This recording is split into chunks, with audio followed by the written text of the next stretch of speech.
Muy buenos días, mi nombre es Santiago Moreno de la sección 907 de la institución educativa Julián Mota Salas. El día de hoy les vengo a hablar sobre la literatura aborigen colombiana. La literatura indígena colombiana es la representación del inconsciente colectivo que nuestros antepasados nos han heredado para formar nuestra entidad nacional. Es el conjunto de las producciones literarias de la época indígena, pues esta literatura es la que menos ha sobrevivido debido a la violencia de los conquistadores y los esfuerzos por imponer sus propias costumbres, causando la pérdida de sus textos legendarios. Algunos de estos textos legendarios son Popol Vuh, Yurupari, algunos cantos, poemas, mitos y leyendas que han sido rescatados, y Buchue, la cultura chibcha. La literatura puede ser oral o escrita. La literatura oral o étnica es literatura. La crítica erudita y la lingüística contemporánea han admitido y demostrado ese carácter. La literatura indígena escrita es la creación individual o colectiva que se recrea, se piensa y se estructura a partir de los elementos estilísticos y patrones culturales de nuestro pueblo. La literatura indígena se diferencia de la literatura indianista, literatura indigenista y literatura en lenguas indígenas, pues cada uno tiene sus propias características. En la literatura indianista, los escritores no son indígenas, sino que pretenden ser portavoces de nuestra cultura.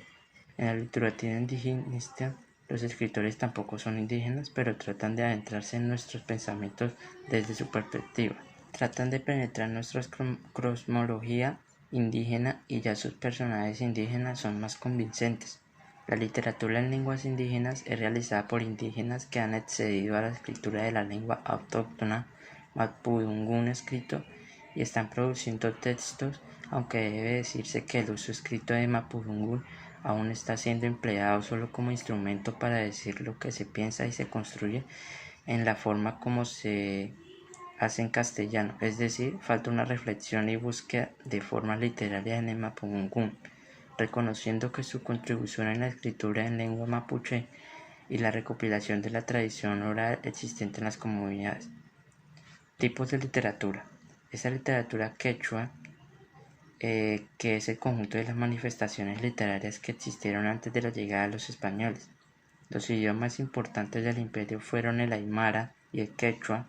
En esta última, denominada Rusanimil, se dieron las principales manifestaciones literarias debido a su carácter oficial. La otra sería la literatura náhuatl. La literatura náhuatl se compone de poesía y prosa. La primera puede clasificarse como lírica y épica. La segunda es historia didáctica, pues los temas abordados por la poesía lírica son religiosos y heroicos, bélicos y filosóficos, mientras que la épica tiende hacia asuntos mitológicos, legendarios e históricos. Hay otra que es la literatura maya, es aquella que fue escrita en lengua maya por un maya con conceptos fundamentales mayas. No se abarcan solo los textos colombianos considerando tradicionalmente la literatura maya, sino también los textos contemporáneos escritos en lengua maya por gente de dicho pueblo. Existen ciertos elementos gramaticales y motivos que corresponden a todas las literaturas mayas, entre ellos se encuentran las titrasintaxis oracional relacionada con el uso constante del diafragma, metáfora y paralelismo que parecen estar presentes en todos los diversos periodos de la literatura maya. La literatura maya desapareció cuando los españoles llegaron a la península de Yucatán e impusieron la religión católica, que junto con la regulación impuesta por la Inquisición, todas las manifestaciones escritas por los mayas del antaño fueron quemadas por consideradas obras heréticas y manifestaciones del diablo imperiales y finalmente guardados en las principales bibliotecas del continente como París. Otra de la literatura sería la azteca, también conocida como mexicos.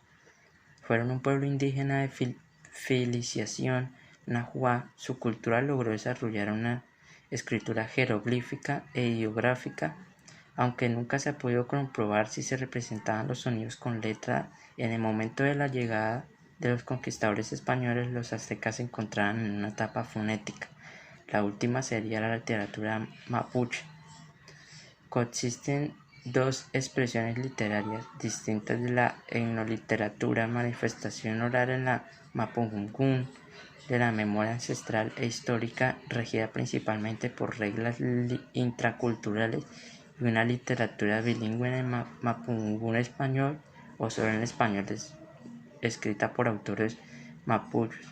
Muchas gracias, esta fue mi explicación sobre la literatura de origen colombiana.